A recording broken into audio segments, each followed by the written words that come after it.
तो मिट्टी से मैट तक यहाँ तक ले आए, तो इस बारे में क्या कहना चाहेंगे सर? आज इसको वो शोहरत हासिल हो रही है जो कि अचानक मतलब इस ग्रोथ पे इतना पीक पे पहुँचा अपने पहले ही अल्टीमेट खो खो के मतलब बिगनिंग में ही बहुत हाई पहुँच गया सर। इस बारे में क्या कहेंगे? ये सबसे पहले तो आप सबका प्यार है इसमें, तो शुक्रिया।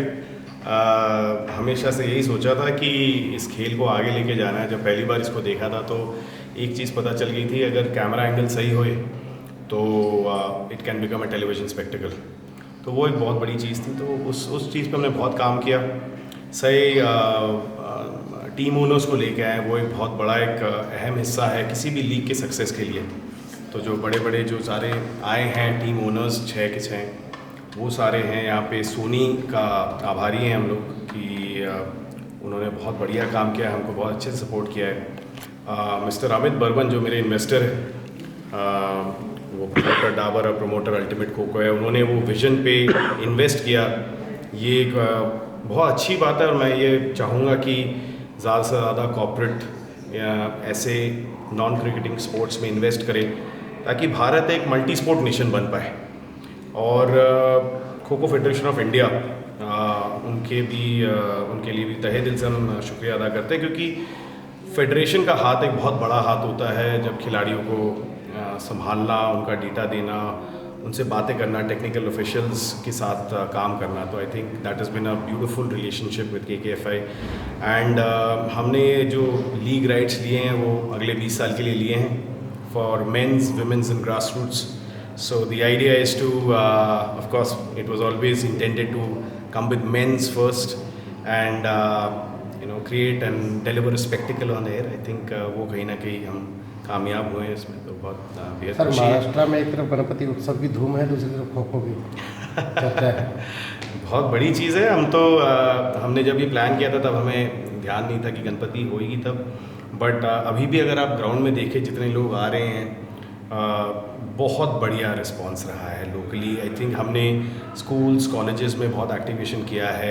यहाँ पे यंग अडल्ट्स भी आए हैं जो कि बहुत बड़ी चीज़ है। So not only kids and college goers but young adults have come in a lot. So I think they have thoroughly enjoyed. एक न्यू फॉर्मेट को आई थिंक भारत की एक चाह थी। नॉन क्रिकेटिंग स्पोर्ट्स काफ़ी बढ़ चुका है अब अपने पिछले मेरे ख्याल 8 सालों में, और मुझे कहीं ना कहीं ऐसा लगा कि खो खो एक अपनी जगह अपना एक अस्तित्व बना सकती है। ये मेरा मानना है कि going forward there is always a scope of coexistence of leagues, है ना। दोनों माटी के खेल हैं बट दोनों रह सकते हैं वहाँ पे। कोविड के बाद अगर कोई सुपर डुपर खेल आया तो खो खो ही आया। I am so glad. पहली बात तो हाँ, मेहनत वही थी कि हम इसको एक चकाचौंध से एक टेलीविज़न प्रोडक्ट की तौर से देख पाए। ऑन ग्राउंड में कभी कोई शक नहीं था कि ये फास्ट स्पोर्ट है, बट टेलीविज़न में ये सबसे तेज़ रफ्तार खेल बन जाएगा भारत का। ये एक सवाल होता था जो अब आंसर आ गया उसका। तो सर ये फॉर्मेट जो चेंज हुए हैं सर, अपनी नई नई टेक्नोलॉजी इस्तेमाल करें तो उससे बड़ा फास्ट गेम हुआ है जी। तो ज़्यादा बदलाव इससे आने से इसमें दिलचस्पी बढ़ी है sir? I think fast format जो होता है वो इंडिया हमेशा उसको चाहता है। अगर आप देखें रिसेंटली जो भारत की जनता है, they have also become very fast pace, right. QR codes, 7 second reels, the generation is changing, right. और हर स्पोर्ट का एक एवोल्यूशन रहा है। तो क्रिकेट देख लीजिए, अगर वो टेस्ट मैच से वनडे से T20 अब T10, 100, 60, काफ़ी सारे format. I think it's the evolution of every sport. तो हमारे लिए फॉर्मेट चेंज में हमने ज़्यादा चेंज नहीं किया। अगर आप देखें तो 9 मैन को 7 मैन किया, एक वज़ीर इंट्रोड्यूस किया जिससे ऑलमोस्ट 35-40% पॉइंट्स ज़्यादा स्कोर होने लग गए, जो कि और मज़ा आता है टीवी पे देखने में, ऑन ग्राउंड पे भी आता है, और टीम्स मैचेस और क्लोज हो जाती हैं, तो उससे आपका व्यूअरशिप भी ज़्यादा तेज़ हो जाता है।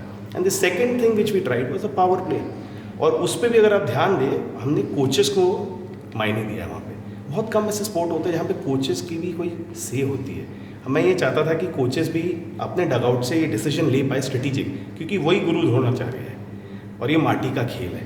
पुणे में शुरू हुआ था, लेकिन जिमखाना में शुरू हुआ था। इससे बड़ी गर्व की बात नहीं है कि हमने पहला सीज़न पुणे में किया। सो इंडिया मार्च छलांग जो आपका hashtag, so that is been like successful.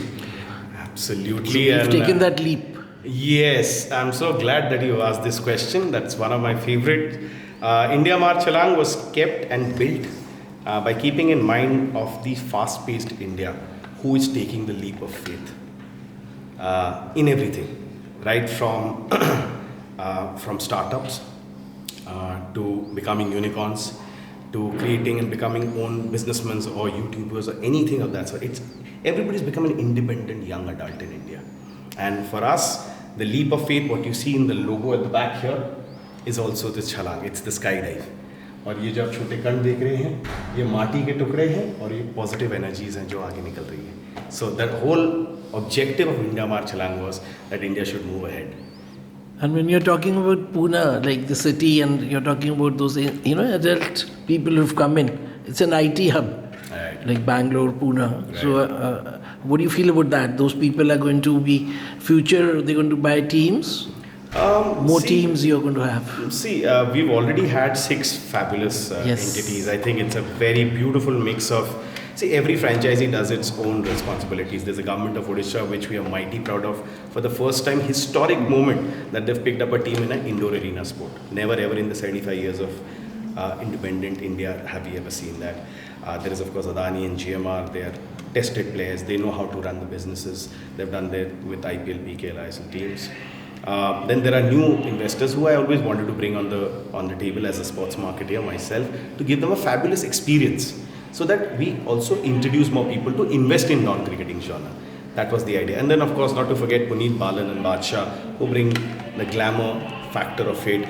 They've been first-time investors and they've also had a great time.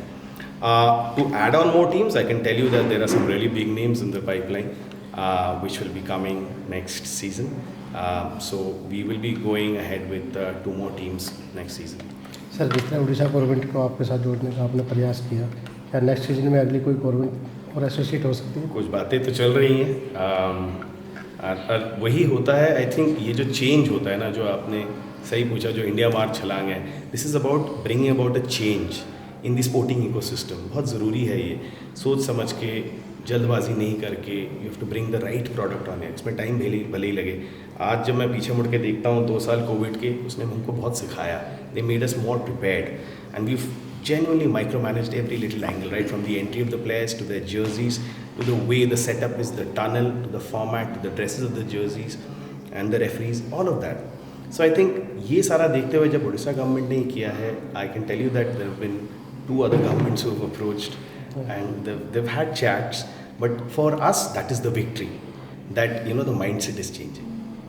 And about the sports science, like which we were talking earlier also. So how was that? Would you feel that it's been a real thing when you've got these?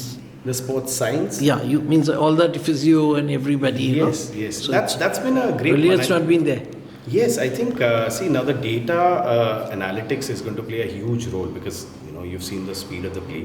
It is by far the fastest that India has ever seen. It's a very injury-prone sport. So data will play a very, very important role in this going forward. Because the players were talking to us, so they were saying that we were not aware, like where we are, what is happening with us, our bodies. Right. And now they're, like everybody's taking care of Yes, yes, exactly. I think, see, the whole idea is that they have also been exposed to multiple scenarios, and they used to play locally. Now they're all national heroes. They've been taken Yes. well care of. True. Right? So the bodies also will take lesser time to recover. And going forward, I think largely from a data standpoint, I think that will play a huge role in the following upcoming drafts and auctions, where teams can make an informed decision. Once you get the sports science data along with the blind match data. So we look forward for tomorrow, the Yes, challenge, absolutely. the real challenge. Absolutely. Right? So all the best. Thank you. Thank Thank you. you.